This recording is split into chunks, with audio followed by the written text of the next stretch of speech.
Welcome to our Cybersafe Digest Weekly Podcast, episode 14. Each week, we will unfold the most recent cyber attacks and will provide you with valuable insights on how to shield your business from these threats, along with practical steps and tips to enhance your cybersecurity. Well, hello everybody and welcome to our Cybersafe Digest Podcast, episode 14. It's a good one this week, I think, because it'll expose some of my knowledge, or lack of it, but also it'll expose Toby's great knowledge and how it benefits us and potentially you. And welcome, Toby. Hello. Okay. So I'm Managing Director of New Ways. Toby Stevenson, Chief Technology Officer at New Ways. Excellent. And I thought I'd just take a moment to remind ourselves and hopefully you as listeners who this is for, this podcast. And it's really for people who are responsible for IT but don't necessarily always operate IT. Now, in that way, I think about CEOs and CFOs, finance directors. Often the responsibility for IT can often fall to finance directors because often nobody else wants it. But it's also seen as an admin or an accounts thing, which is a key element of IT. And you may well be responsible, and you trust in either internal resources or external resources if you have an MSP provider. But you do need to understand some of these things because you will need to make decisions. And this week we're going to talk about admin access or administrator access. Mm-hmm. Privileged access. And what I know about it is that I can't do a lot of things because I'm a dangerous person. I'm one of those people, Toby, who a little knowledge is a dangerous thing. And you do the right thing, and we have a principle in this business to stop people like me doing the wrong things. But it's also good practice for businesses. Yeah, it is. Yeah, one of the core principles of least privilege is to ensure that people can only do what they need to do. So they have the access that they require as and when they need it. They don't have any more. It goes under many names. So principle of least privilege is the one that we like to use, but access on the need to know. There are all these kinds of different descriptions. The fundamental crux of it is that you get just what you need to do your job and nothing more. And I think it's a tough thing for some organisations because when they, particularly organisations that grow quickly or use IT very quickly in their growth path, where you set up your systems, you grow a bit, and it's set up as easy to use as possible, actually without the full knowledge of what the possibilities. Yeah, and it's also an enabler. Yeah. You can do everything you need to do when you've got these privileged accesses if you're an administrator of the system, but typically you don't need to have that level of access all of the time. And we see a lot of situations where a customer has come to us and they say, can we improve our cybersecurity? Mm-hmm. Can we make things better? And this is one of the principles that you apply, but we often find that administrator access, administrative rights are fairly broadly spread, and that can cause us some challenges. It's very contagious. It creates a lot of friction, ranging from, oh, you don't trust us to work safely, to I'm not going to be able to get my work done, or I am a senior person in the business, I deserve rights to everything. So there's lots of different challenges, and there's a lot of things that need to be unpicked with that. But the fundamental piece is that this is not about spoiling anybody's fun. In fact, it's quite the opposite. It's about making sure you can continue to do your work. The things that threat actors love is overly permissive environments. It gives them the freedom and the ability to move around with impunity.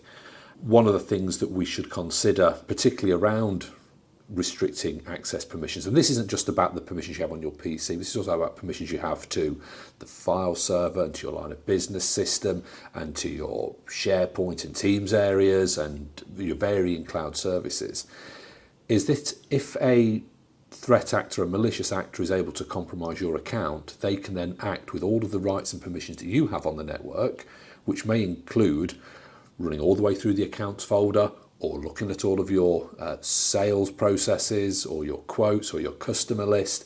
So if people don't need access to those things, stands to reason that you should restrict the access. It's not about not trusting anybody, although we should always have that element of concern that, that things can be abused either intentionally or otherwise. But really locking things down is the right approach to take to achieve a more secure environment.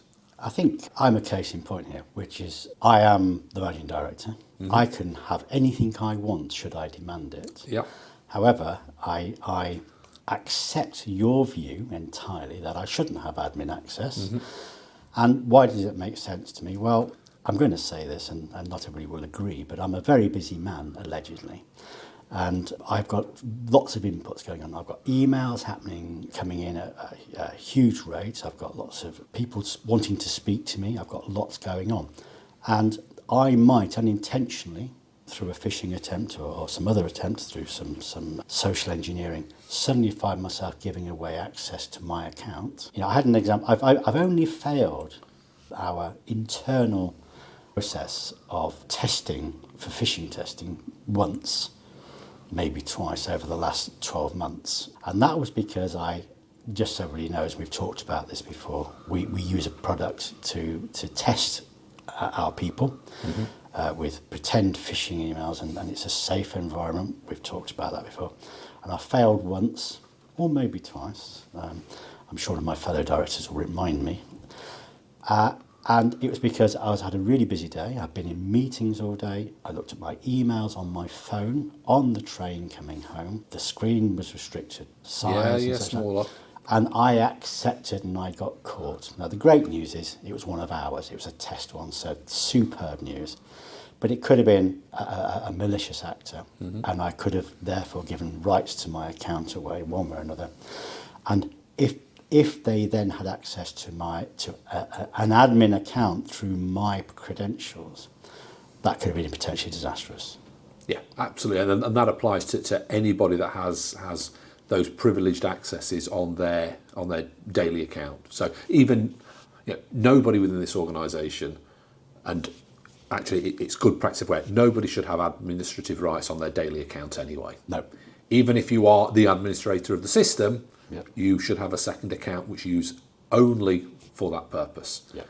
Because again, people are targeted, and similar to the example that you gave, it in the heat of the moment, it's all too easy to click on something, and you could be allowing an attacker in, and then they can then potentially operate with exactly the same access rights that you've got. So really important to have that separation. We refer to it as a defence in depth measure. Yep. We do lots of different things to try and head off every possible route of attack. So if one thing fails, we've got something else that's trying to make it difficult. So picking up at that point there, I think it's worthwhile just reiterating that having admin rights with the right accounts, with the right people, is really important, because actually if you are a CFO, a CEO, even an IT director with responsibility, and you've got lots going on in your life, the other thing is you're going to have a high profile, more than likely. I mean, I get dozens, potentially on some days 100 emails from people wanting my attention, and I know a good percentage of those are phishing attempts, and if I click through, it'd be very easy to give that information away.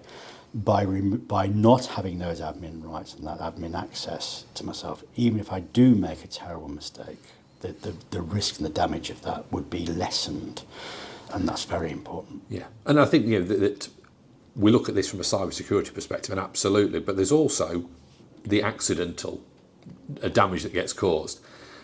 Somebody with too many rights runs something that they shouldn't do, and it causes a major problem for the business. A great example that I was reminded of the other day was that there is a film studio in the US, and they make a lot of computer animated movies. Yes. And after they launched a particular movie, they were working on the sequel, which was ended up being very, very successful.